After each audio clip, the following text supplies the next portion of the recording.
Here we are in section 3.3 exercises, part A with the solutions to numbers 29 through 35.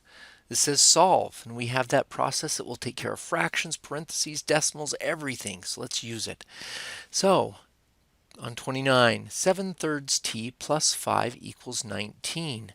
Do we have parentheses? No. Do we have fractions? Yes. Let's multiply through by the least common denominator, times through by a 3 everywhere.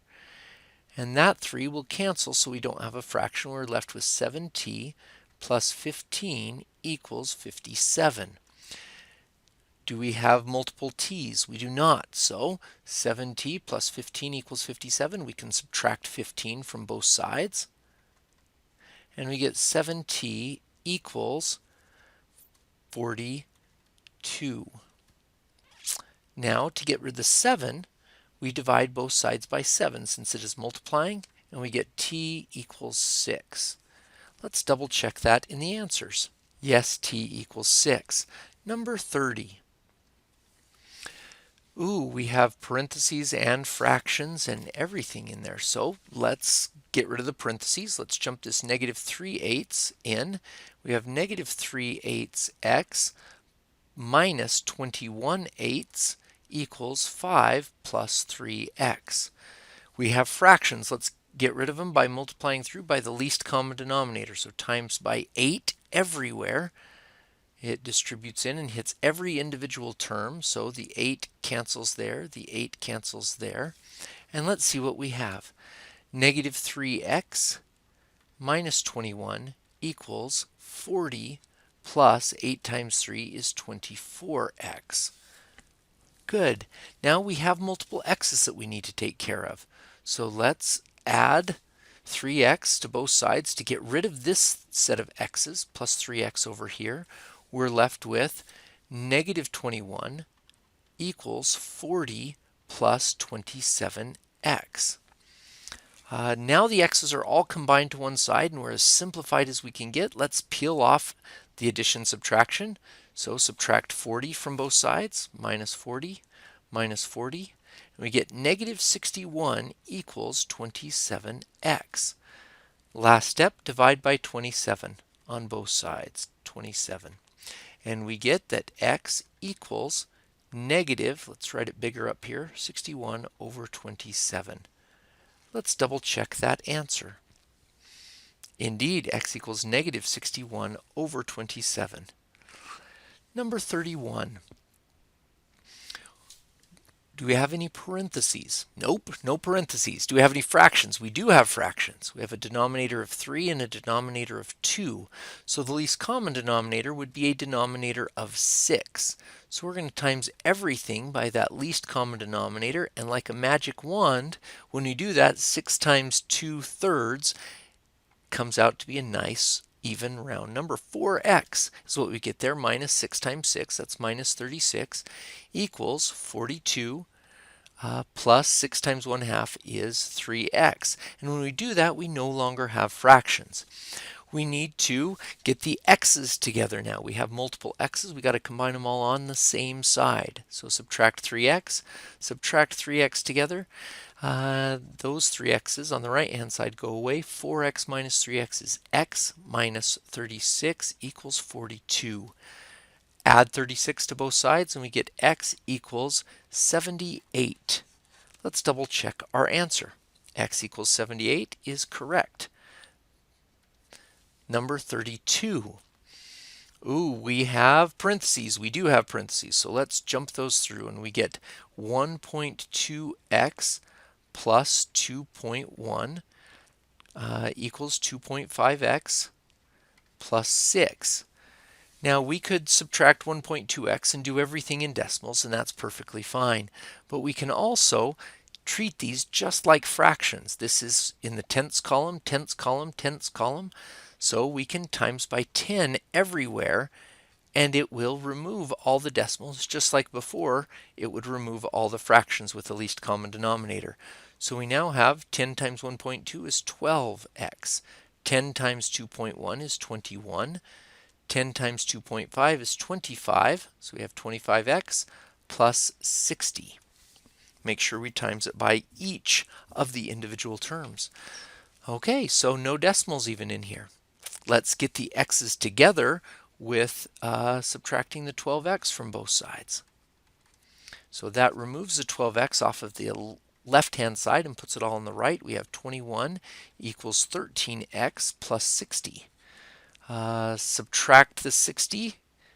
Now that we have the x's all together, we can just peel that off, subtract the 60 from both sides, and we get 13x equals negative 39. Divide by 13 as the last step, 13.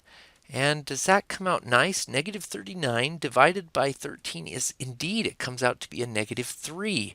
X equals a negative 3. Let's check the answer there. Hey, it worked.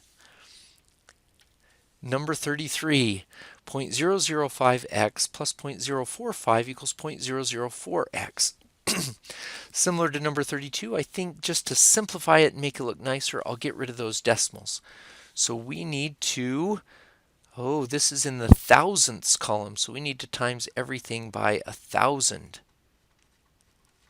and times by 1,000. And that will give us 1, 2, 3 decimal place move, 5x plus 1, 2, 3, 45 equals 4x. Alrighty. Oh, the x's are in two different locations. We have to get rid of one of them. Let's get rid of this 5x over here. Minus 5x minus 5x. We get 45 equals negative x. Ooh, that x is almost by itself. We just have to divide by negative 1. Divide by negative 1. So we get x equals negative 45. Let's check our answer. X equals negative 45 indeed. Number 34. Do we have fractions? Yes, we have fractions. Look at that. Least common denominator of a 4 and a 6. Well, 4s go 4, 8, 12, 16, 20, 24. So 6 goes into 24, but it goes into 12 as well. So we're going to times both sides by 12. And don't forget to times every term by it. So the 12 divided by the 4 over here leaves a 3. So we actually get 3 with a parentheses x plus 7 on the left-hand side of the equation. On the right-hand side, we get 48, 12 times 4, minus 5 6 times 12. You can do it in a calculator, or you can do some canceling of fractions, and you get 5 times 2 is 10x. But look at that magical thing we did. We just got rid of all the fractions. Though we had to make sure and put this x plus 7 in parentheses so that the 3 would multiply everything. Now, how do we get rid of parentheses? Yeah, we jump that in. 3x plus 21 equals 48 minus the 10x. Oh, we have multiple x's we need to get together. So let's get rid of one set of them. We can add 10x to both sides. Yeah, and that got rid of the x's on the right-hand side. And now we can combine, and we have 13x plus 21 equals 48. Now the x's are all together and it's simplified. We can peel off the addition and subtraction.